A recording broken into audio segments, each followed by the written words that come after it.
This is FightFans Radio.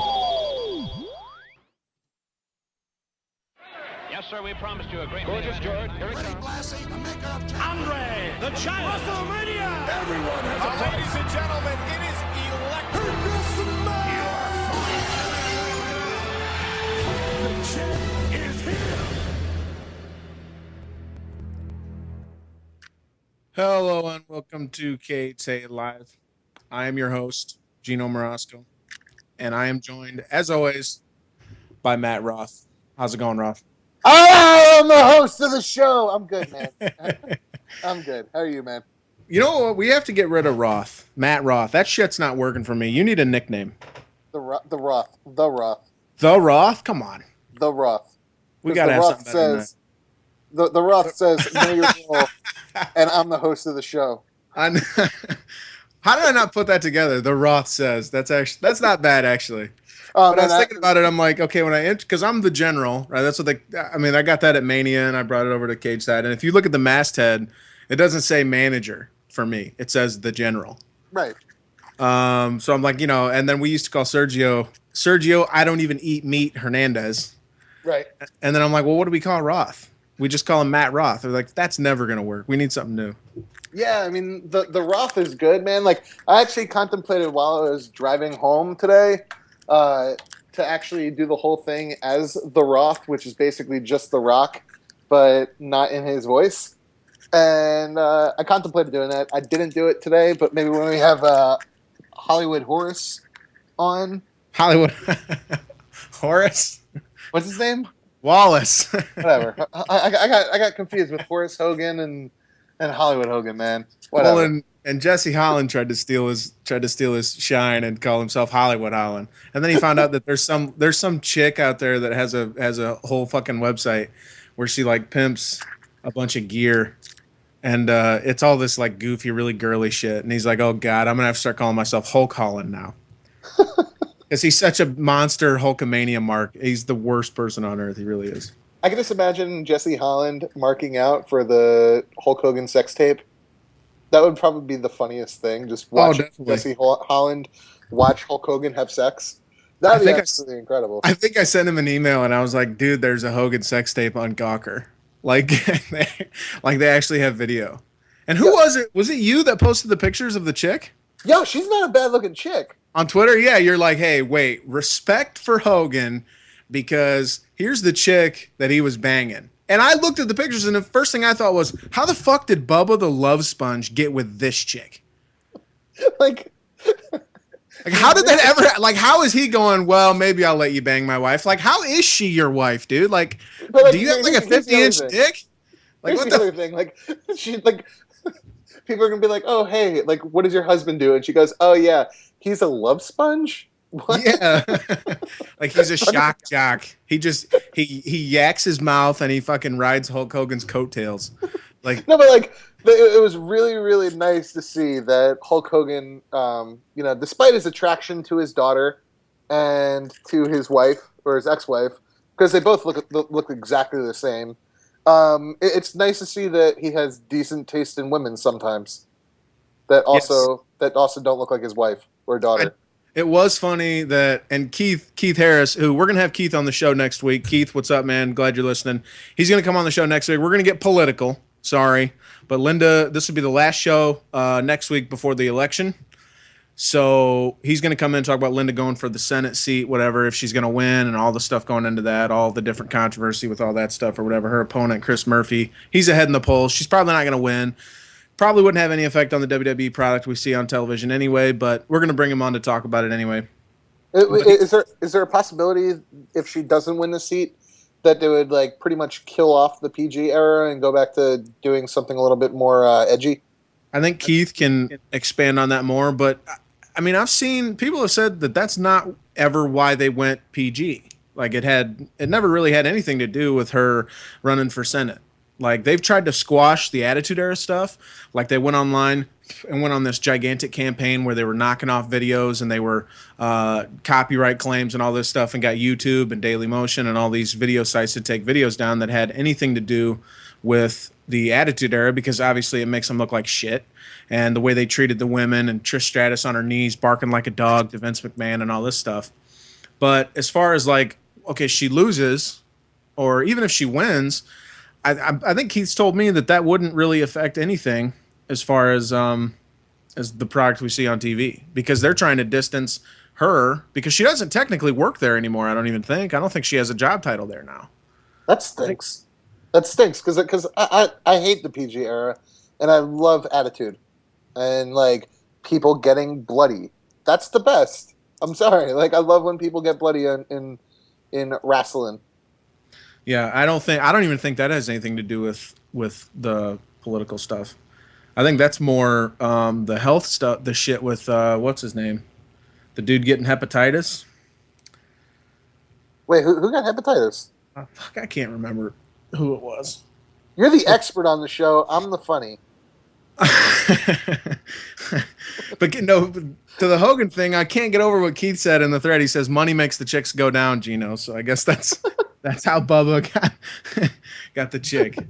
Keith says it was Devin Nicholson. That's who. There we go. Thank you, Keith. See, he's our encyclopedia on the website. And Jolie brings up a good point and asks Keith in the thread, how the hell is it that he got assigned the political beat and he's the sole foreigner on the staff? Which is true. He lives in like Glasgow, Scotland and shit like that. And he's the one covering the Senate race. And the reason for that, Jolie, I don't know anything about politics, and I cannot handle reading about it too much unless it's Keith writing it, because he makes it interesting. So Keith Harris actually has no idea how the American political system works. No, he actually has a great idea about it. He's really smart. He's made plenty of trips to America, and his research is second to none. Obviously, you can read his posts. He knows how. He live tweeted the debates on the Twitter account, Cageside Twitter account at Cageside. I did see that. Yeah, he knows all sorts of shit, man. That's why I'm like, I think he's working on one right now. Actually, he's taking a break to listen to us right now. Oh, good for him, man. So yeah, Jolie, you can call in. You can talk about Raw the other night, which I hate to say it, but you were a participant in one of the worst crowds in recent memory. Dude, that shit was fucking horrendous. That Jersey crowd was the worst. Like, they didn't care about anything. Well, what was there to care about? There really wasn't a lot. What was there to care about, man? Let's kick off. Let's kick off the show with probably the most mind-boggling aspect of Raw. What the fuck was going on with AJ? Yeah, I don't. It's like I said. When I did the reactions, I'm like, because I watched the Bears game, so I didn't watch it live. And I'm going right along, and I'm, cruising through, I can fast forward through shit, whatever. It's cool. I don't have to watch commercials and all this. And I get to the AJ stuff, and the show's not terrible at this point, but it's not very good either. And then she comes out with Vince, and I'm like, what's Vince doing here? And I'm like, I guess they're going to pay off the storyline of her, what's going on with her as the, general manager. But then she's like, I'm resigning because someone made an accusation of fraternizing with a wrestler, which is like, first of all, that's happened with every fucking diva on the entire roster, including when women were in power. In fact, they used that very power to advance the careers of the guys they were supposedly fucking, and that was totally okay before, but now suddenly it's not. And it also happened in real life too, by the way. Like, yeah. Like it happened in real life. Like, Kelly is like famous for how good she is at like just. I don't want to cross a boundary, but she's really good at sucking penis. Like, she's really good at that. Allegedly. Allegedly, there you go. Allegedly. Allegedly super talented. Randy Orton has given interviews where when he was in his I don't give a shit what anyone says time, and would talk about, she totally gets around at least 10 wrestlers. We've just been passing her around. Like, oh my God. So the AJ thing, once she gives like this speech, it's like she's retiring from wrestling. Like, super heartfelt, but it just didn't make sense. And then, what the fuck are they putting John Cena in as the guy she had an affair with when he's getting a divorce for apparently having an affair? That's the other thing people were bringing up that I didn't even make the connection, because they've done such a good job of keeping Cena's divorce out of the news because they settled. Like, right. TMZ picked up a few stories, and of course I ran with it because it was getting a shitload of hits. There wasn't a lot to it. And we wrote back when it happened, like, okay, they can't, they don't need to turn this into a storyline because that's just not, that ain't right. It ain't cool. It doesn't need to be. People were getting mad at us because we were reporting on it. Right. And they were like, this is his personal business. You have no business, reporting on it. And I'm like, what the fuck are you talking about? Like, this is exactly the kind of thing we should be reporting on. And people in the threads are saying they forgot about the divorce too. Yeah, he got divorced from his high school sweetheart over allegations, apparently. I think he broke up with her. Is actually what happened. I believe he served her with papers, if I'm remembering right. Really? I don't know. I thought she served him papers, and like the whole thing was that he apparently had an affair. But like, let's say that it was just like a amicable split, and hey, you know what? I can't handle being a wrestler wife. Why are you going with your biggest fucking money-making star that all the little kids love and saying like, oh yeah, this is a dude that's like fucking the GM? Yeah.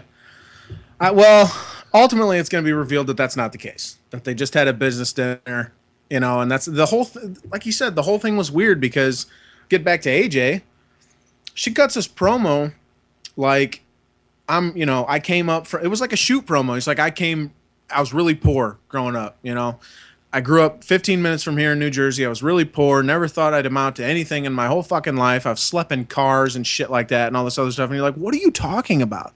Like, you're resigning as Raw general manager over an allegation. Like, you're not even being made to resign. You're telling us you're doing it voluntarily over an allegation made apparently by someone who has something to gain from this. And you're just going to bail out because, someone said you boned down with John Cena. And they save that for later when she meets up with Cena. And I can't believe I didn't put it together that it's a divorce thing. Maybe it's a rib on Cena himself. That'd be incredible too. Like Vince is just like, oh, you can't compete at Hell in a Cell. Yeah, we're gonna rib you. Like that may be the case where like Vince McMahon is just the ultimate asshole. Which he is the ultimate asshole. That's actually the joke. I'm sorry, that wasn't funny. Vince is an ultimate asshole. He is the ultimate asshole. Jesse sent me a text and he says he's watching Main Event, which is on right now, and we're missing that to do this show for you fuckers. Ryback is wrestling, and we can't wait to see how he looks. He says Ryback just did a backstage interview with Matt Stryker. I counted 9 words when all was said and done. It was just feed me more. Oh, like 3 times. He just said feed me more 3 times. That was it. Yeah, feed me more 3 times, or done, or stupid, or and finish him. Yeah, like dude, he's the Mortal Kombat guy. How are they getting 30 minutes out of that match? Oh man, they're not. They're definitely not. You know what they're gonna do is they're gonna ask like Miz and Kofi to go long. They have to. They're like, okay, you guys get 20 minutes. And they're like, what the fuck are you like? We're used to getting like 8 minutes. Like, nope, you get 20. Make it last, and then celebrate a lot when you're done. They're gonna bring Ryback's gonna be making his entrance at like 10:45, and the shit ends at 11, and it's like, what the fuck is this? I can just imagine like they do like this whole celebration thing with like streamers and ribbons and balloons drop down for like the winner of King and like Kofi Kingston and The Miz, just so they can kill time. I guarantee they're gonna do some shit where I bet what are the chances? How about this? We've been talking about on Cageside it's been Ryback week on Cageside, really. Ryback seats, I guess. How are they gonna book it? Because you're not gonna give him the title, right? No, you can't give the title. If you're the booker, you don't give him the title, right? Never. Not now. Chris Not Jericho. now, not ever. Not now, not ever. Never? Never.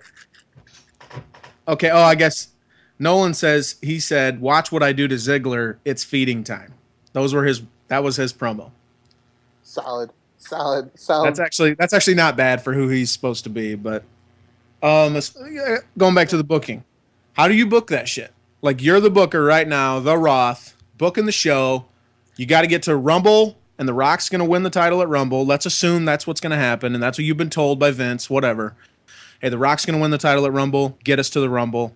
Here's the setup at Hell in a Cell because they fucking booked themselves into a corner. Cena's hurt and all this other shit. How do you book the main event? And Ryback has to stay undefeated, right? Presumably, yeah.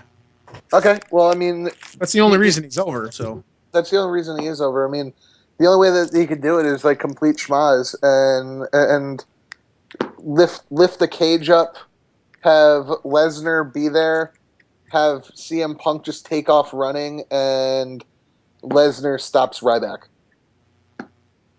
Like so that's the idea. That dude, like how do you fucking do it? You can't do it. Like Ryback either needs to lose or somehow CM Punk like they're not going to do Ryback versus The Rock. That's obvious because that sounds like the worst match of all time. That's what Jericho said they should do. They can create a new star if Ryback wins the title and goes on to face The Rock at Royal Rumble. Well, I mean, he's right. They could create a new star, or that could be the shittiest match of all time. Yeah, it would be. Like you remember fucking Cena Rocket Rumble? Like, Cena has decent cardio. Mania, you mean? Yeah, Mania, not Rumble, my bad. It wasn't that great. Let's be real. It was not that great of a match. Dude, it was fucking terrible. And Cena has decent cardio. Like, he can go 30 with CM Punk. You know? Yeah. And The Rock is so blown up as far as, like, if you've seen him lately in any of his pictures for his movies, his fucking muscles have muscles, dude. Like, his arms are bigger than and most people, like Jolie. Like, she's talking about the Ryback's doesn't have star potential. I agree, but if you took Jolie, she's 5 foot tall. That's what she said in the threads. The Rock's arm is probably bigger than Jolie. Yes. Yep. Like how's he gonna go? He can't go 30 minutes with somebody, especially Ryback. The Rock. That's not The Rock's strength. The Rock's never been an awesome wrestler. Ryback can't go 8.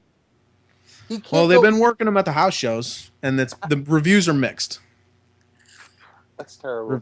Reviews are mixed from the house shows. They've been doing a smash finish at every house show, because typically at house shows the babyface wins, but you know it's a delicate situation. Here's my idea, and it's crazy as fuck, but here it is. I think you burn a date for Brock. I don't think you ever let the match start. I think Ryback comes out first. Okay, he goes into the ring, messes around with the cage, gets the crowd all pumped up. You know, he like pulls on the cage, all this other shit. Maybe they lower it to where it's almost on the ground and let it hang there, and Ryback grabs it with his arms and fucking pulls it down himself. And it makes it look like it's really hard, so everyone's like, oh my God, he's so fucking strong, he's going to kill Punk. Then he walks into the door that's, you know, obviously open like they usually do. Punk's music hits, he comes out, he fucking poses on the ramp, whatever, he's with Paul Heyman. Does his usual bullshit. Gets down to right before he's getting ready to enter. Okay, and Ryback's already in the ring. They've got the door shut, but they'll open it once Punk gets close enough to it. And Punk stands there, maybe starts yelling at Ryback. And then Heyman says something. Maybe Heyman gets a mic. And all of a sudden, Lesnar's music hits. And Brock comes out. And everybody's like, what the fuck's going on? Brock comes out, goes down, grabs the mic, maybe says, you know, 1 or 2 words. The cage starts lifting. And then once it gets lifted, Punk and Lesnar just beat the shit out of Ryback. At which point, the roster, the entire roster, comes out. Like, maybe not everybody, but most of the roster comes out. Maybe the jobbers. Okay. They come out to start making the save. And then maybe you do a swerve where somebody from the roster that you think is for the roster joins Punk, Heyman, and Lesnar. And it's a Paul Heyman guy. And I'm sure there's plenty on the roster that fit the bill. I haven't really thought that part through. But this just kind of coming to me. You don't ever have to do the match. You don't have to have a smash finish because the motherfucker never started. And then you have the stables. This leads to their match at Survivor Series. The Survivor Series advertisements are advertising a traditional 5-on-5 Survivor Series match, which you would do the Paul Heyman guys, so you need 5 of them, against the WWE guys. You need 5 of them. And Vicky is the head of the WWE guys, and Heyman, who had been campaigning for the slot, for the general manager slot on Raw with Vince, he's the head of the other guys, the Paul Heyman guys. And there you go. Man, I can get it. I can get with that. I like that idea. You can dissolve the whole shit before Rumble, before Rock ever shows up if you need to. Dude, also, people would be so pissed. People would be so pissed if that happened. Yeah. like, they would be upset at first, but then by the time they're done, they'd be like, holy shit, this is fucking awesome. And like how often are we like surprised. Are we sitting here going, I'm a Paul Heyman guy? Like, how many fucking smarks all over the internet are I'm a Paul Heyman guy? Like, there are shirts that you can buy that say, I'm a Paul Heyman guy. Create a fucking stable. Why not? I'd be cool if it was like Brock, CM Punk. Let's go Cody and what's his face? I can't think of his name right now.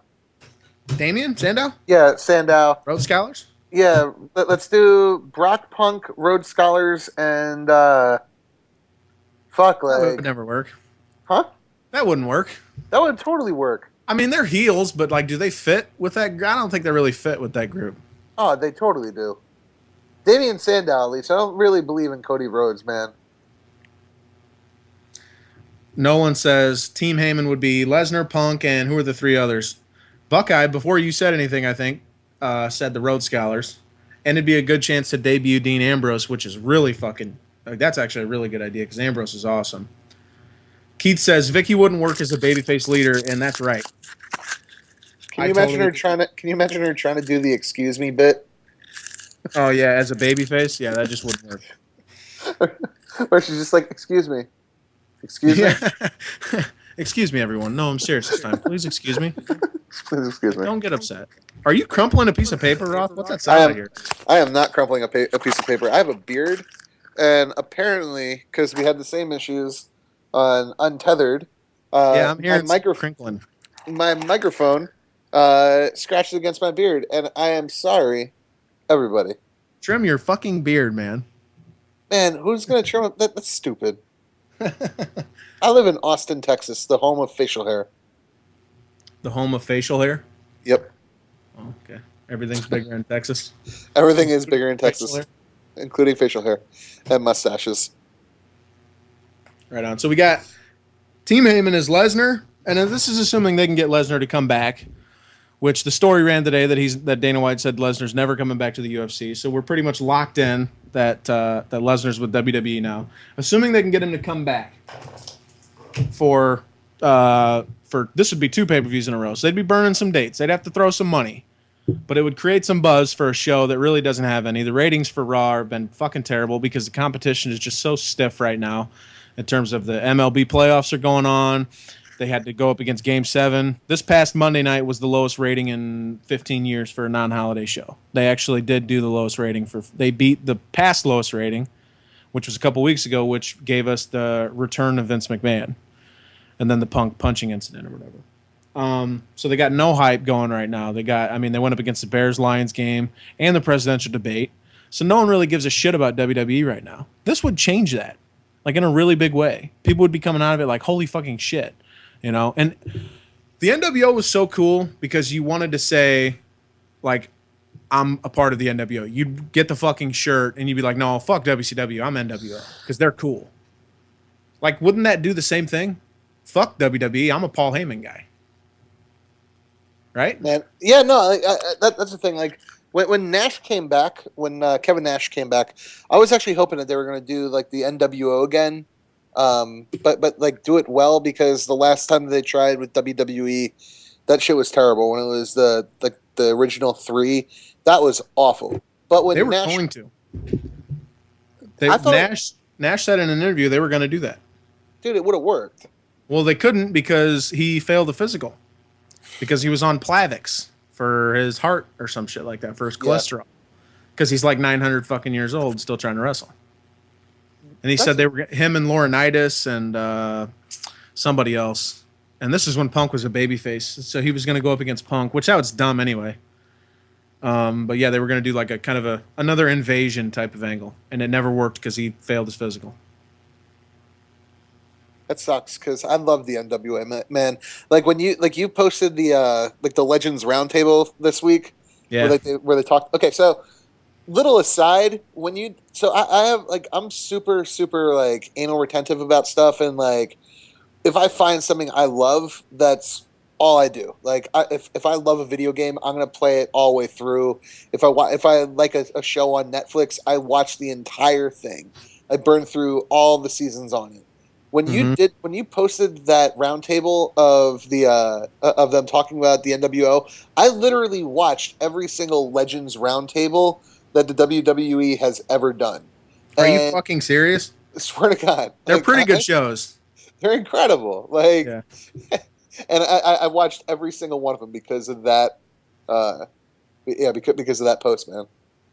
Yeah, that one was really interesting. Nash was on there, and he just had a perpetual shit-eating grin because somebody's hitting me up on Skype here. I think it might be Jesse. Sorry.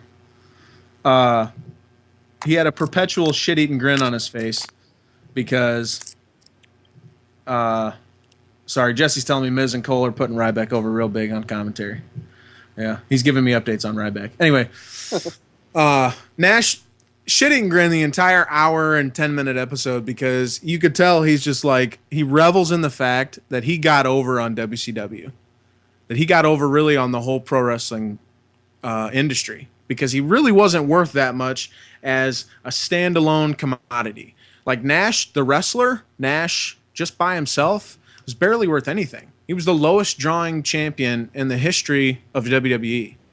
1995, he had a whole year with the title and nobody gave a shit. They did terrible ratings.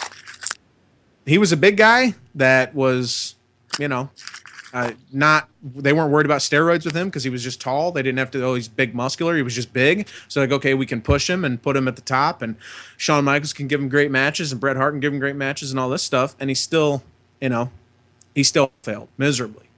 So by himself, he was terrible. But he just got so fucking lucky in terms of this the right place at the right time with the right horrifically, terribly, poorly run company that just doled out these fucking contracts that are unbelievable. I didn't realize it was called a favored nations contract until that episode. Where he's like, Scott Hall's like, I totally got a favored nations contract, which is anybody who comes in, if you give them more money, you have to give me as much money as they make. Which means when Bret Hart signed for like 3 years and $9 million, they had to pay those guys that money. It's no wonder they went out of fucking business. Who would ever sign that contract? It's like, it's totally a good idea. This is totally a great idea. And then he told the story, like, I don't know for all you Cagesiders who watched it or not. He fucking told the story. He's like, well, WWF shot themselves in the foot, but helped Hall and Nash because they did that stupid shit with Jim Ross cutting the shoot promo. And he's like, I'm bringing Hall and Nash back. And then brought out fucking Kane as Diesel. And I don't even remember who the other guy was that played Hall, but he was fucking terrible. And WCW's like, they flew them first class to Atlanta, and they're like, you can't go back. Like, please don't go back, because they didn't have him in, like, guaranteed contracts. So they're like, we'll give you $400,000 extra per year to sign this deal that makes it guaranteed to where you won't leave. And they're like, all right, cool. And they sign it $400,000 more when they never had any intention of leaving in the first place. It was all because of some dumb shit that WWF did on Raw.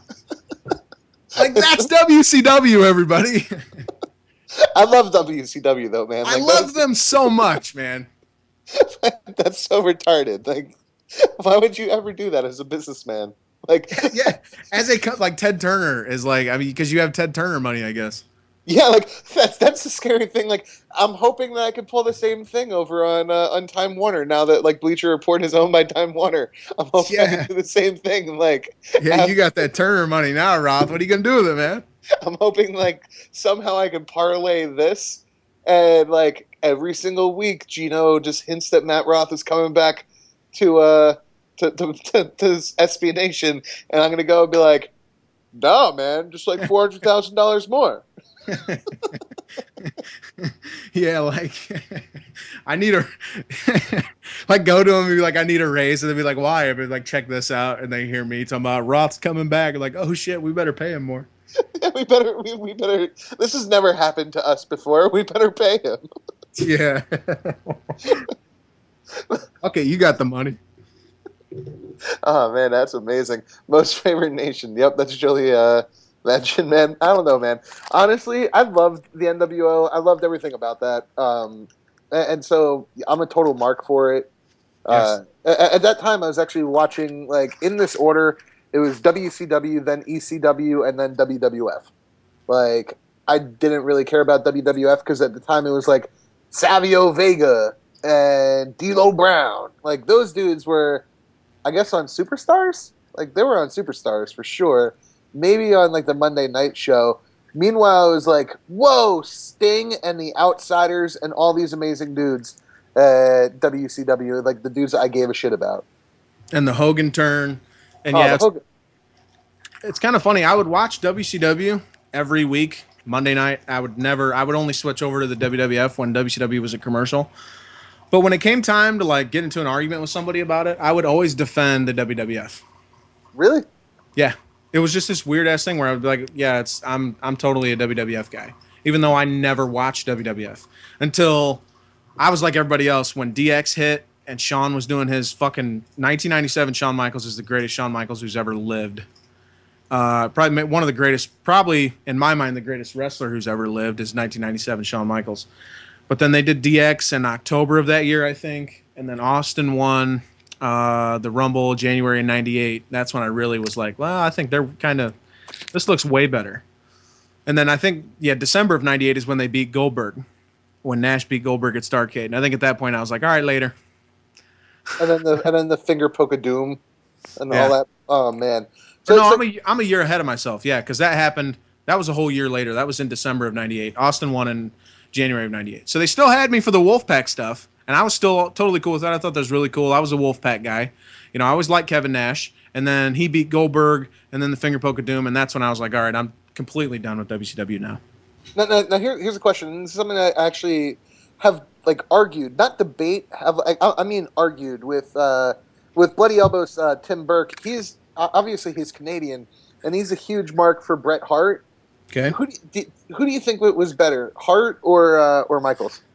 Oh, that's not even Shawn Michaels is. Anyone who reads Cageside knows that I think Shawn Michaels is he's the best of all time at pretty much everything. All together, like he's the best wrestler, performer inside the ring. He's not the best at all the other stuff, but when you combine everything, he's easily number one in my mind, easily. Bret Hart's not even top 5. Dude, I never was impressed by Bret Hart. Like I thought all of his promos sucked. I didn't really enjoy his ring work. I didn't really get it. And so like hearing people like legitimately talk about him as being one of the best of all time, I don't see it. Technically, he was really good. He was good at telling a story, and he worked really well with pretty much anybody. I mean, he dragged a 4.5-star match out of fucking X-Pac back when he was the 1-2-3 kid in 1994. Little scrawny 88-pound, tiny guy wrestling for the title on a Raw, just doesn't matter at all. That match made the tournament, the Cageside Greatest Match tournament. I think it got voted out in the first round, but it made it as one of the top 64. So, I give Bret Hart a lot of credit for a lot of the things he's done, but he just doesn't measure up to Shawn Michaels. Like you said, if you put him on a microphone, it's fucking painful. Like it was painful. I wouldn't put him. I would say that Michaels is ahead of him. The Rock is ahead of him. Yes. Stone Cold's ahead of him. Yes. Triple H is ahead of him. That's where we get to the gray area. Like, I'd say that Mick Foley to me was more memorable. The Undertaker, like Bret Hart isn't even in he shouldn't even be considered in the discussion. I think you can pretty clearly establish a top 5. So like Michaels, Stone Cold, The Rock, those are the top 3. Probably Hogan and Flair, 4 and 5, right? That's the top 5. Wait, can you go from one more time? Michaels. Yep. The Rock. Yep. Stone Cold. Yep. Hogan. Okay. Flair. Ooh. I would remove Hogan just because I hate Hogan. Really? Dude, you'll never find someone who hates Hogan as much as me, but you got to put him top 5. No, he sucks. What are you considering? I'm considering everything.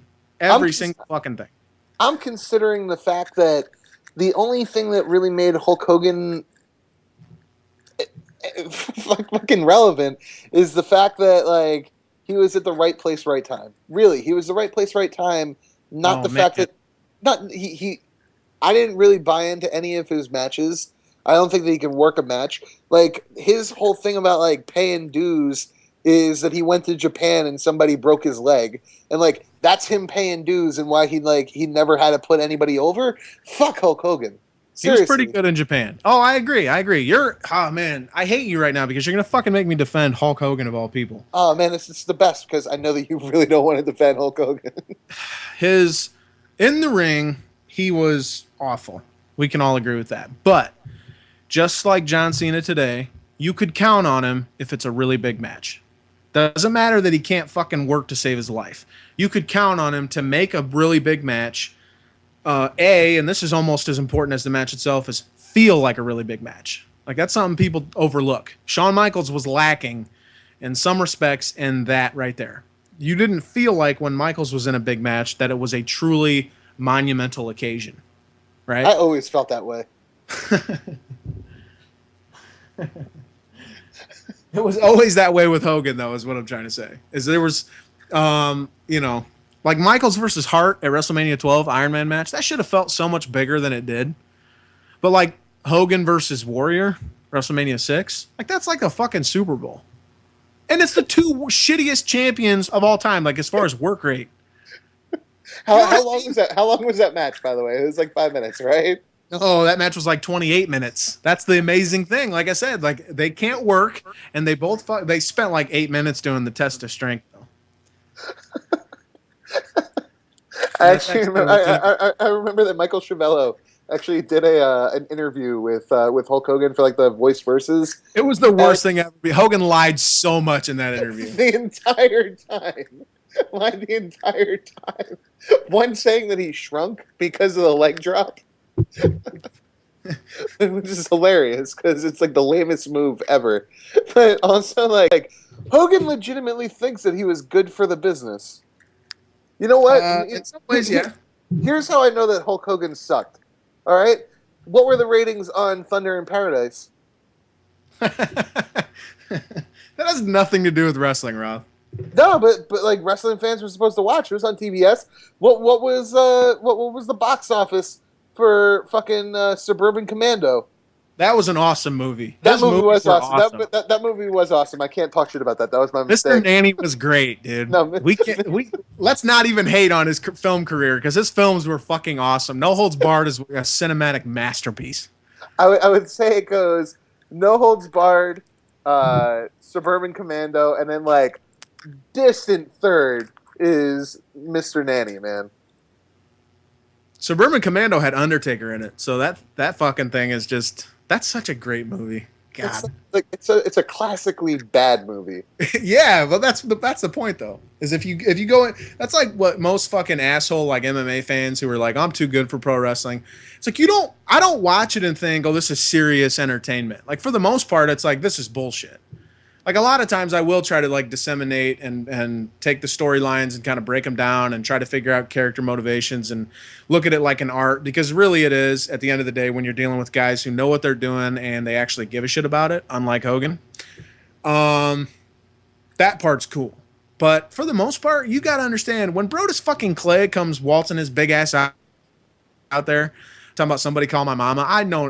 Of course I don't look at that and go, this is artistic. You know what I mean? That's the same thing with those movies. You can't watch them and go, this could win an Oscar. That's fucking retarded. You watch it and go, this is going to be the worst piece of shit ever, and I'm going to love every second of it. So better bad film career, Hulk Hogan or John Cena? Oh, it's not even close. It's Hogan. In terms of like Cena's movies were just shitty. Like, even if you go, okay, this is going to suck and I'm going to love it, he was too serious. Like, The Marine was a serious movie. That was terrible. Yeah, it was really bad. So was, what was that other 12 one? rounds? Yeah. 12 rounds? That thing was terrible. Shit. I mean, this is high quality shit. Like, potent shit. Knock you the fuck out shit. my favorite John Cena movie, though, is Legendary, where a former bodybuilder, a former failed bodybuilder, and John Cena is a wrestling coach. A legit wrestling coach? Apparently, like he's like a former state champion, like wrestler. Like he's supposed to be Dan Gable in the movie, and it's like, but John Cena can't wrestle. Who booked that? Like, why wouldn't you put Daniel Bryan in that role? A guy that could wrestle. Because he's not big enough. He is big enough. He's just not big enough. He is the most intimidating vegan in the world. Looking at the thread again, Keith saying Ultimate Warrior squashing Hunter was the biggest thing at WrestleMania 12. People were walking out of the building before the show was over. So that tells you everything about how big Michaels versus Bret Hart was. McKinley B. Noble, goddamn, they are burying Dolph Ziggler. Heyman and Miz just going to town on his loss tonight. Okay, I don't get. Garbanzo says, is anyone else getting ads interrupting the show? Here's the thing, guys. If you listen to the show on the Ustream, you're going to have ads. And I know Spreaker, you never used to have that with Spreaker because it was they had a pay program that we could put ads in and they'd give us money depending on how many viewers we got and all this and that. I never did that because I didn't want ads in the show. But the Ustream that we have in there are ads. Maybe Erica can tell me, are there ads on the other one? If you go to the FightFans website and you click the thing, no, there are not.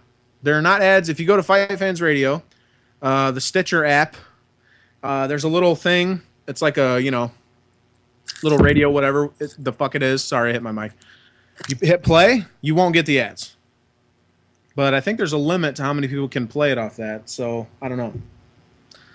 So maybe try that if you're getting tired of the Ustream ads. I know I listen to the Untethered podcast that Roth does with Mike Fagan and the other guy. Who's the other guy? Yeah, the other guy. Don't even remember the other guy's name. Fuck that guy. Who the fuck is Neil Sandwich anyway?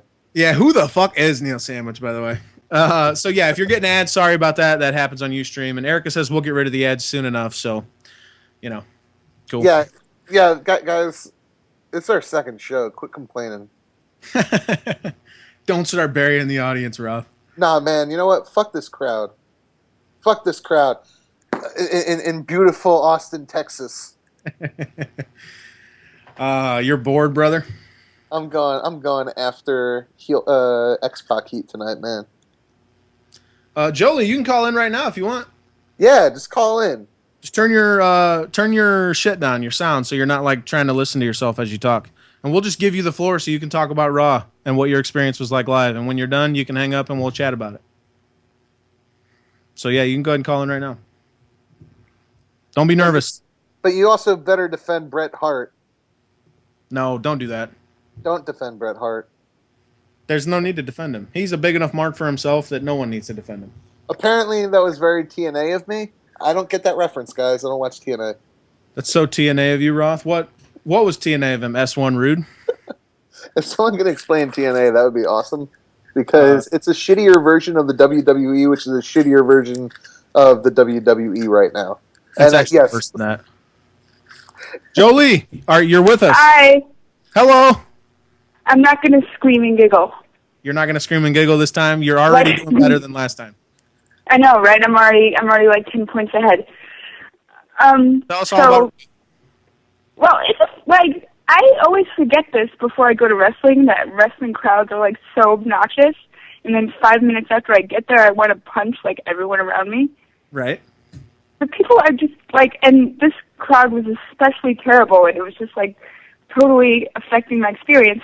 Forget the fact that like the show was bad, and it's over 3 hours, so you're standing there forever. They're taping superstars beforehand. Is it like the worst thing of all time, like to be there for 3 hours? Like, did you notice like literal burnout from people around you? Yeah, I mean, at the end during the lumberjack match, I mean, it's hard to see all the lumberjacks like to begin with, so I think maybe people couldn't even really see what was going on. And then there was this guy dressed as Randy Savage in the crowd, and he was like hyping up the crowd, and everyone was screaming like, "Yeah, we want Savage!" And it was really obvious, the people in the ring, that like no one cared about this match and no one was paying attention, and all the lumberjacks were kind of like looking over to see what was going on. It's like embarrassing, but it's not really their fault. Like, it's not their fault that it's so terrible. Like, is it? You've been to shows in the same area before, right? Yeah, no, I went to Survivor Series, and that was a great crowd. Right. But so it's a different, who had the most heat? Who had the most heat? Yeah. I was actually surprised that the skits with Daniel Bryan and Kane got like really loud laughs when they were showing that video. Right. So that was kind of a surprise. And then like Punk got a really like both like cheers and boos. What about Cena? And See, that's the thing. Like, I didn't feel like it exploded when he came out. I mean, everyone knew that he wasn't going to wrestle. And when he started doing his, like, Republican thing about, like, you know, we're all promised change, and we haven't gotten change, I think that really turned a lot of people off, understandably. Like, if I guess he's hoping that people will cheer and boo when he starts on his, like, political angles. I don't understand the strategy there. I don't think anybody cared. Like, at a point, like, he started talking and people were just like, I don't really care. I flipped over during a commercial in the Bears game and I heard him talking and I was like, yeah, I don't need to hear this shit. And I just turned like back. The guys behind me, although they were like super obnoxious, you know, like we're stereotypical wrestling fans yelling for AJ to take it off, they did say something insightful when Cena was talking. We were like, why is he turned into Ryback's hype man? That's true. That is true. He is doing Ryback's promos for him, leading up to this match. That's awesome. Okay, last thing. Who do you think? What are they going to do at Hell in a Cell? Now you get to fantasy book it. What are they going to do, or what should they do? Either or. Well, what should they do? I'm telling you, someone in a blonde wig attacks the Ryback. He can't go on, and then Eve takes his place. That's great. That's actually great.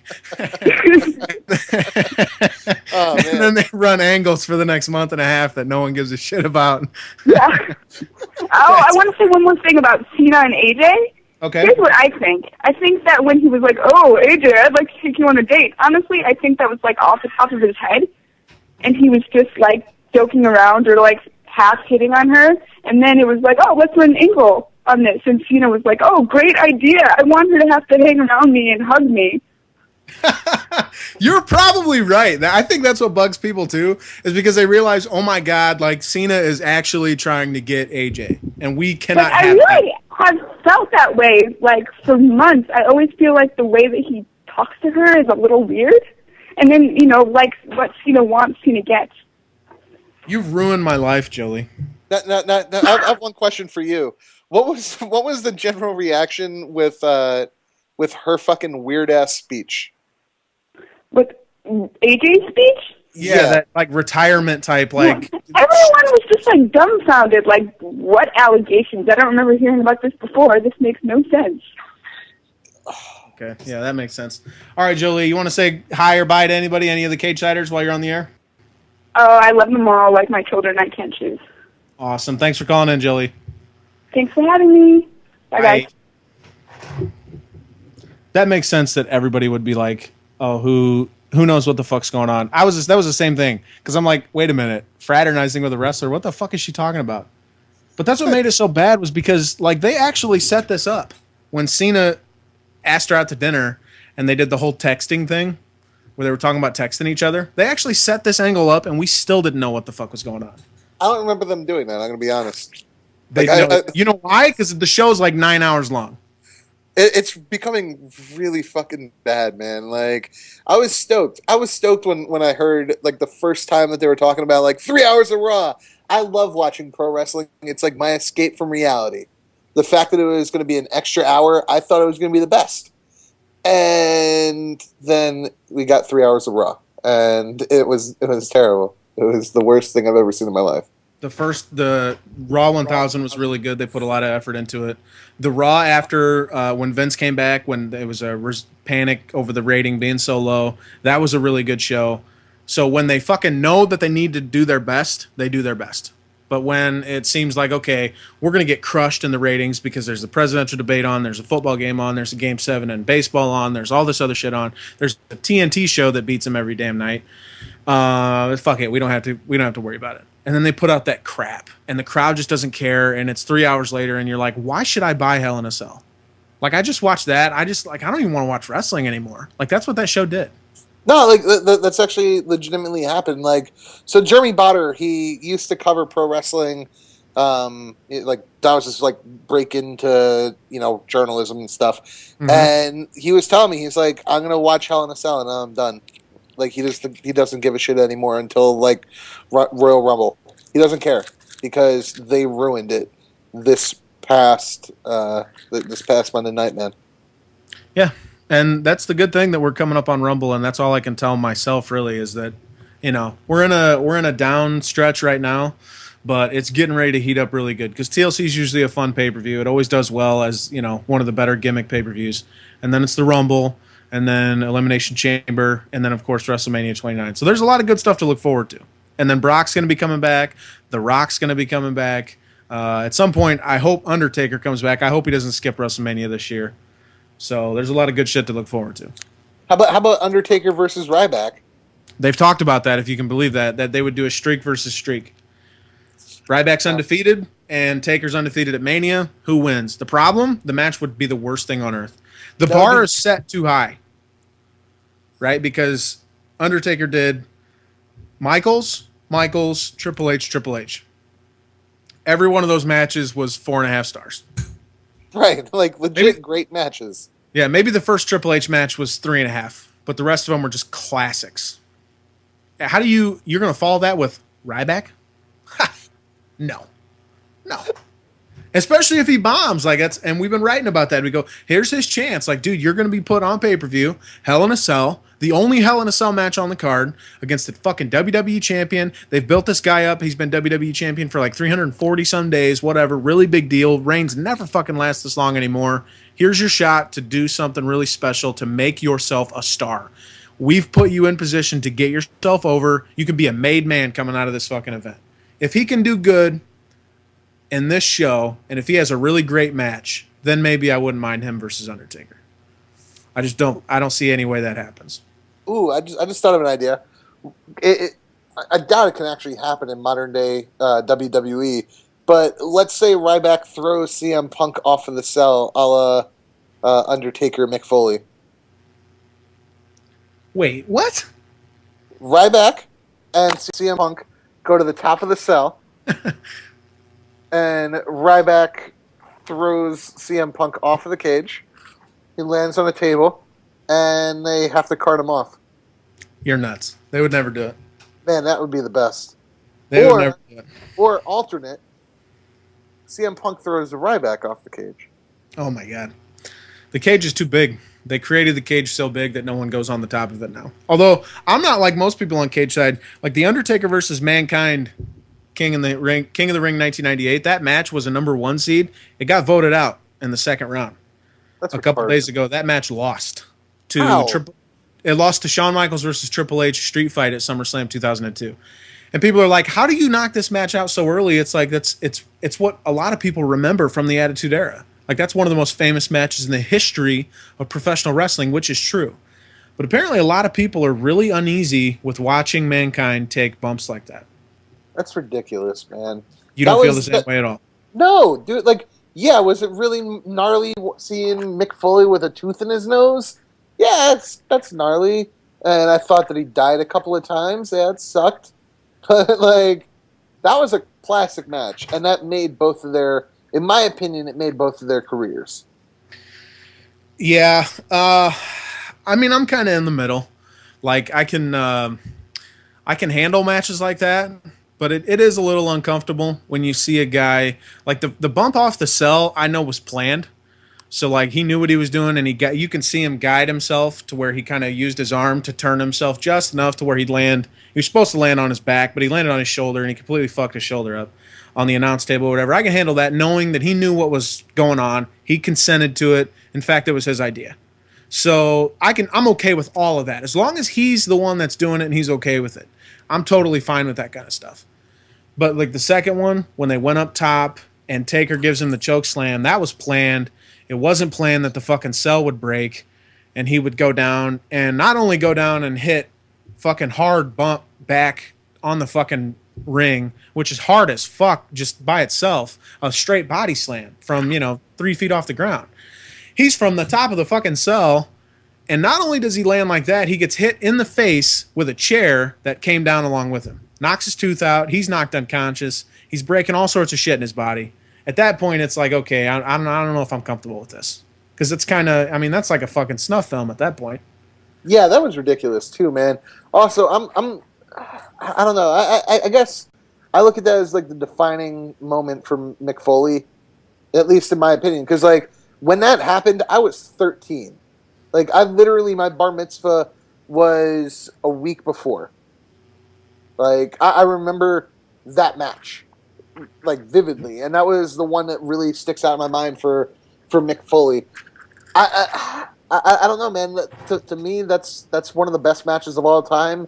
Everybody talks about Superfly Jimmy Snuka doing his Superfly off the top of the steel cage at Madison Square Garden. I'll take Mick Foley getting thrown off the cell or chokeslammed through the cell over anything else.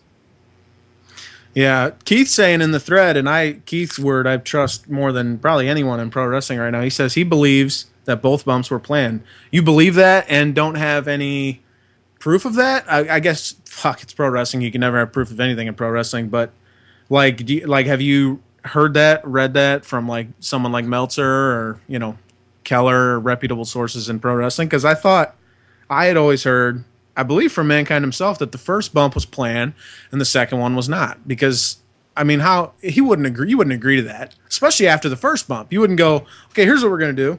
You're gonna fucking throw me off the top, all right? And not like they had done something similar with Shawn in the first Hell in a Cell match at Bad Blood the year before, where he was hanging from the side and then he dangled for a little bit and then he just dropped himself off. So it looked really good and everyone was like, oh, holy shit, I can't believe he did that. But it wasn't like standing up and then turning around and coming down with all your weight. It was totally different. So you wouldn't plan that bump and go, okay, you're going to fucking throw me from the top and I'm going to land and there's no way he thought I'll be okay from it. Like, you're going to get hurt. You have to know this is going to injure me, whatever. And then plans after that, I'm going to act like they're going to cart me to the back.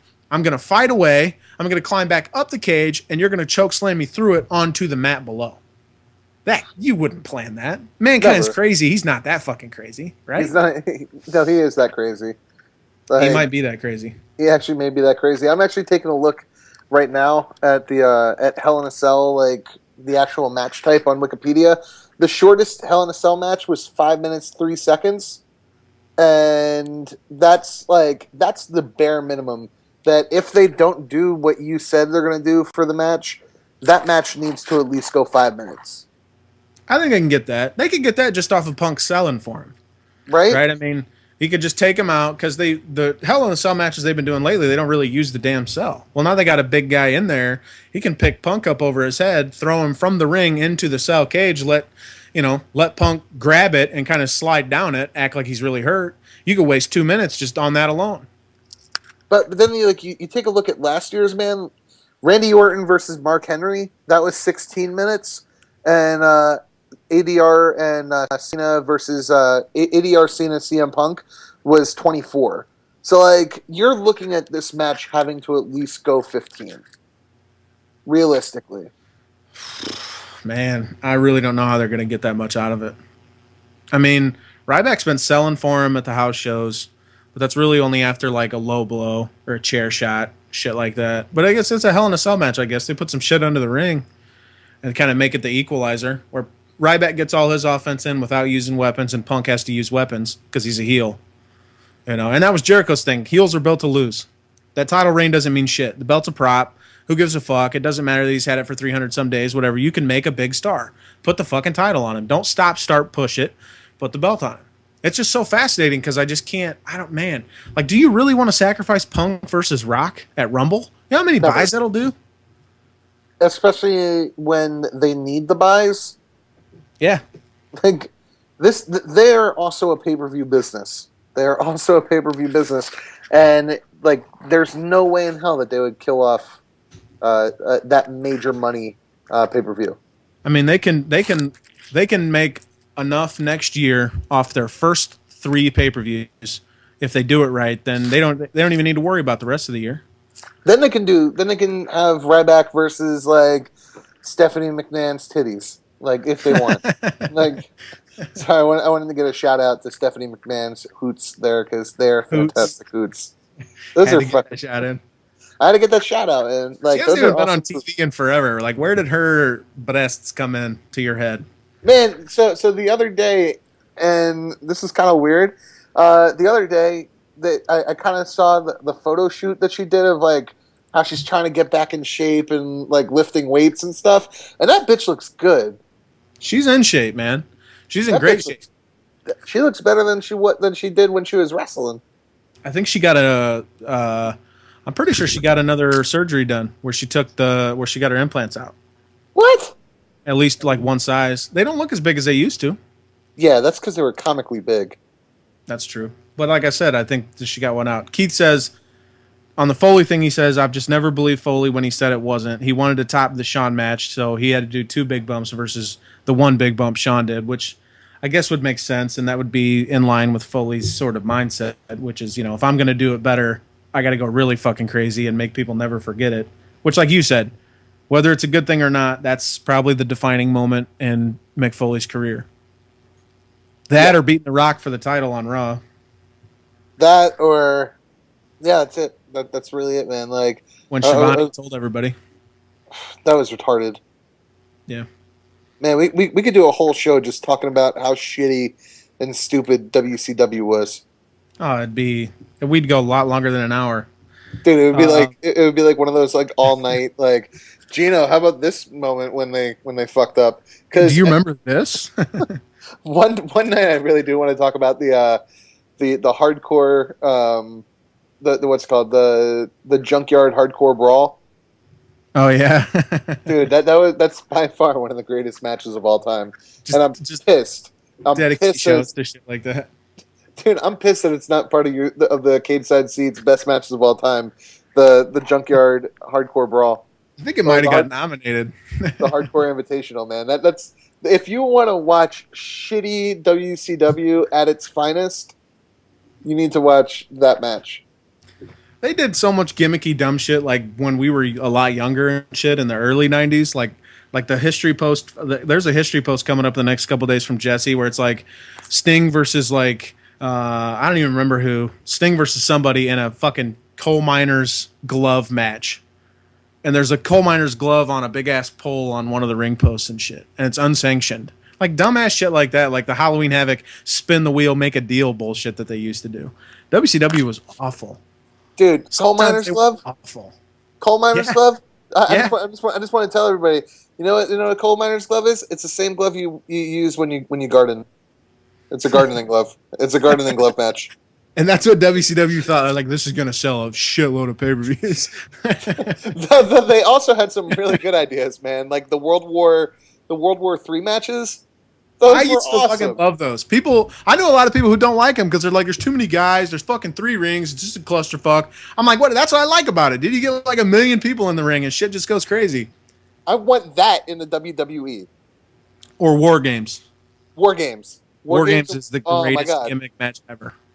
Dude, War Games or do the chamber match that they had in Ready to Rumble. Oh man, what do they call that? Fuck that thing though. That thing sucked. Yo, Keith Harris, what was that called? Yeah, where they put the 3 cages on top of each other and they got gradually smaller. I can't remember what it was called. But they made it a real match. Yeah. It was for a movie. It was the best. Best promotion ever. Best promotion ever. WCW was the Hulk Hogan movies of promotions. It was good because of how awfully bad it was. So it's like Jason Statham? Yeah, basically. How has that fucking guy had a career? Like, I see his movies on TV all the time. Like, FX plays, like, Drive, and I'm watching it or some shit. And it's like, oh, he's a prisoner, and they try to kill him during a race, but he just keeps fighting them off, and then he escapes. Jason Statham.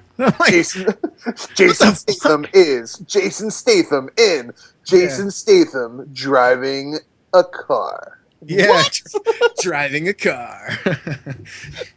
And he's in prison. But he's going to fight somebody.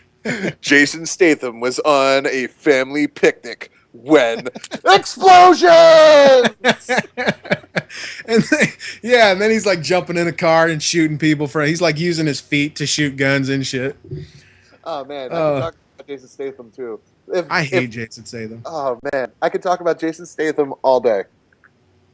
Because he's Eric the best. says it's the accent and the deep, gritty voice. Does he have a deep? Yeah, I guess he does. No, he doesn't really have a deep, gritty. Like, his deep, gritty voice is, I imagine. Look, you've heard Subbo talk. If you listen to my show with Mike Fagan and the other guy. It's your show. It is my show. I thought it was Fagan's show. I guess it's yours. All right. It's my show. Took over. I am the host of the show. I am the host of so like Sabo, he has a deep voice. I don't think it's real though. I think it's like Jason Statham where it's like I'm going to talk like this even though I really talk like this. So you think Sabo makes that fucking voice up? I think that Sabo makes that voice up. You think he tries to make it all deep and shit? Because obviously anybody could do that. Like if you want to sound, I don't know, if you tie that into your manhood, how deep your voice is. And I could do a whole show talking like this right now. Like I could do a whole show. That doesn't even sound like you. That was creepy as fuck, dude. Like somebody else just called in. Like I could do a whole show like this right now, guys. Where I could just be like, hello, Gino Mosco. Let's talk pro wrestling. And you'd be like, who is this dude? Like, who are you, dude? What the fuck? Nolan says Subbo's balls haven't dropped yet. We're not going to bash Subbo because Subbo's not a bad guy. No, we are going to bash Sabo because he is a bad guy.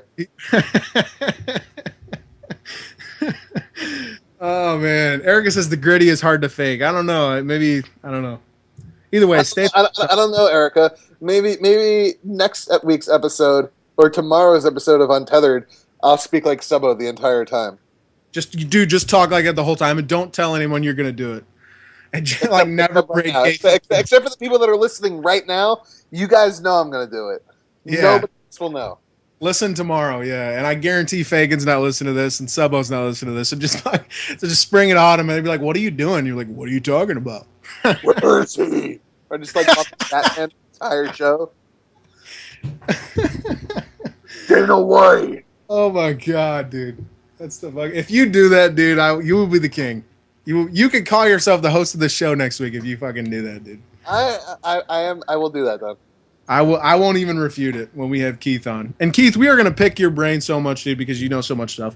But before we get out of here, I want to give a shout out to Jolie. She put in the thread. She finally proved once and for all, because we only have a couple chicks that visit Cageside. Like naturally, it's a fucking pro wrestling blog. Also, but that's like most SB Nation sites, man. Especially the combat sites, like where it's a bunch of dudes just talking about boobs most of the time. Every now and again, the chicks like, yeah, I'm totally a girl, and like 18 guys like immediately start asking her really weird personal shit that is just like weird as hell. Like, really? Where do you live and how old are you? Like, what the fuck does that have to do with anything? Are you walking to your car alone? Yeah, like, are you at a computer right now? I mean, what are you wearing? Does this smell like chloroform? Oh, it's the fucking worst, dude. God damn it, Roth. But no. So that's the show, everybody. Oh, Jolie says she's proved she's not a 50-year-old man. You did prove you're not a 50-year-old man, and thank you so much for calling in. You have more guts. I was gonna say balls, but you don't. You have more guts than any of these other fuckers listening to the show who didn't call in. That includes you, Nolan. And I know you're not doing main event anymore. And you still won't call in, so fuck you.